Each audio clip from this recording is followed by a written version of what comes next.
धीरज करेगा रज्जी से अपने दिल की बात। Hey guys, welcome back to the channel. Show Mahadev and sons में जिस पल का ऑडियंस को काफ़ी लंबे समय से इंतज़ार था, आखिरकार वह पल हमें देखने को मिल गया है। मोगरा को इतनी खतरनाक तरीके से नर्मदा और रज्जी ने एक्सपोज किया है कि यह पूरा सीन देखकर वाकई मज़ा आ गया। मोगरा के पास खुद को बचाने का कोई रास्ता नहीं बचा था। लेकिन यहाँ पर एक बड़ी गड़बड़ ये हो गई है कि आशीष अपनी पत्नी का साथ देंगे, ये बात तो सभी को पता थी, लेकिन वह घर छोड़कर चले जाएंगे, ये किसी ने भी नहीं सोचा था। ऐसे में अब आशीष मोगरा और उसकी फैमिली के लिए एक बहुत बड़ा हथियार बन गए हैं, क्योंकि इसी हथियार का इस्तेमाल करके वे लोग महादेव और उसके परिवार को हराने की कोशिश करने वाले हैं। दरअसल अब कहानी में कुछ ऐसा होने वाला है कि मोगरा को जो केस फेस करना है, उससे जुड़ी सारी बातें आपको पिछली वीडियो में बता ही दी गई हैं।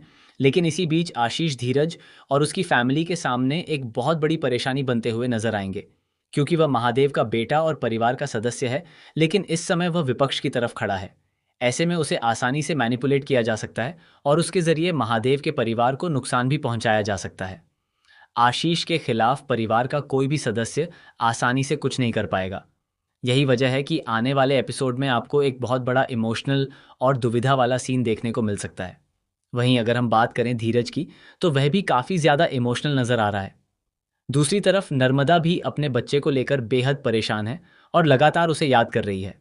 धीरज लगातार ये कहता हुआ नजर आ रहा है कि आशीष भैया ऐसे बिल्कुल भी नहीं है। पता नहीं क्यों वह गलत लोगों का साथ दे रहे हैं। वह पापा के सबसे अच्छे, सबसे होनहार और सबसे समझदार बेटे रहे हैं। उन्होंने बचपन से ही हम सभी का बहुत साथ दिया है। इन्हीं पुरानी यादों और इमोशनल बातों को याद करके धीरज काफ़ी ज़्यादा भावुक होता हुआ नजर आएगा। ऐसे में हम देखेंगे कि किस तरह रज्जी धीरज को सहारा देती हुई नजर आएगी। वह उसे कंसोल करेगी और इस मुश्किल समय में उसका साथ देगी। वहीं दूसरी तरफ नर्मदा भी अपने बेटे को लेकर काफ़ी ज़्यादा परेशान दिखाई देगी। वह आशीष को मिस कर रही है और चाहती है कि वह किसी भी तरह वापस घर लौट आए। वहीं जब केतन वहां आता है तो वह नर्मदा को संभालता हुआ नजर आएगा। वह कहेगा कि आशीष काफ़ी गलत दिशा में चले गए हैं और हमें उन्हें वापस लाना ही होगा। वैसे देखा जाए तो महादेव के तीनों बेटों की अपनी अपनी कमियां हैं। ये बात शुरुआत से ही सभी को पता है, लेकिन आशीष को महादेव ने हमेशा सबसे ऊपर रखा और उसे अपना सबसे अच्छा, सबसे होनहार और सबसे शानदार बेटा माना। हालांकि आशीष की गलतियों को देखकर ऐसा लगता है कि वह बाकी दोनों भाइयों से भी ज़्यादा गलत फैसले लेने लगा है।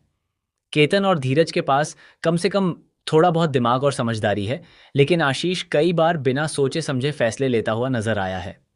शुरुआत में ही वह प्यार में पड़कर शराब पीकर घर आने लगा था।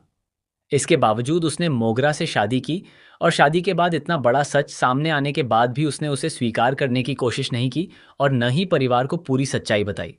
अब जब यह बात पूरी तरह साफ हो चुकी है कि नर्मदा के बच्चे की मौत मोगरा की वजह से हुई है, तब भी आशीष उसी महिला का साथ दे रहा है। मोगरा ने अपराध किया है और उसके बावजूद आशीष उस अपराध को नज़रअंदाज कर रहा है। किसी बच्चे की जान चली गई है, ये कोई छोटी बात नहीं है। ये बहुत बड़ा अपराध है और इसके लिए सज़ा मिलनी चाहिए। लेकिन अभी तक परिवार की तरफ से कोई बड़ा एक्शन नहीं लिया गया। आशीष को इस तरह घर से चले जाने देना भी परिवार के लिए आगे चलकर बहुत बड़ी परेशानी खड़ी कर सकता है।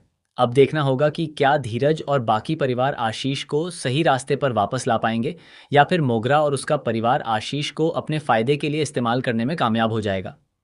वहीं दूसरी तरफ यश और मिश्रा काफ़ी ज़्यादा खुश नज़र आ रहे हैं।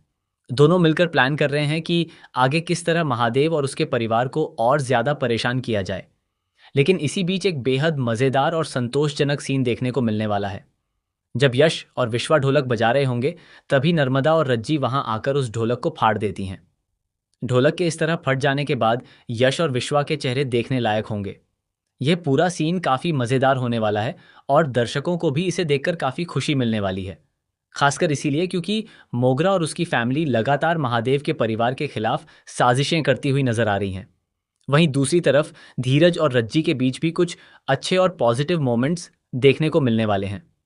धीरज रज्जी को सपोर्ट करता हुआ नजर आएगा और जिस तरह दोनों एक दूसरे को गले लगाते हैं और एक दूसरे का हाथ थामकर खड़े रहते हैं, वह सीन काफ़ी प्यारा होने वाला है। लेकिन अब दर्शकों को सबसे ज़्यादा इंतज़ार धीरज के कन्फेशन का है। धीरज आखिर कब रज्जी से अपने दिल की बात कहेगा और कब अपने प्यार का इजहार करेगा, ये देखना काफ़ी ज़्यादा इंटरेस्टिंग होगा। दोनों के बीच जिस तरह से धीरे धीरे नज़दीकियां बढ़ रही हैं, उससे साफ है कि आने वाले एपिसोड में उनकी लव स्टोरी में भी एक बड़ा ट्विस्ट देखने को मिल सकता है। अब देखना ये होगा कि क्या धीरज रज्जी के सामने अपने दिल की बात रख पाएगा। क्या रज्जी भी उसके प्यार को समझ पाएगी। और सबसे बड़ा सवाल यह है कि आशीष को मोगरा की साजिशों से बाहर निकालकर महादेव का परिवार उसे सही रास्ते पर वापस ला पाएगा या नहीं। फिलहाल महादेव एंड सन्स में मोगरा का ड्रामा लगातार बढ़ता जा रहा है और आने वाले एपिसोड में कई बड़े ट्विस्ट देखने को मिलने वाले हैं। आपको ये पूरा ट्रैक कैसा लग रहा है? क्या आप धीरज और रज्जी के कन्फेशन का इंतजार कर रहे हैं? मोगरा के आने वाले ड्रामे के लिए आप कितने एक्साइटेड हैं? हमें कमेंट करके ज़रूर बताएं। ऐसे ही टीवी सीरियल से जुड़े लेटेस्ट अपडेट्स और मज़ेदार खबरों के लिए हमारे चैनल के साथ जुड़े रहिए। देखते रहिए फिल्मी लाइव।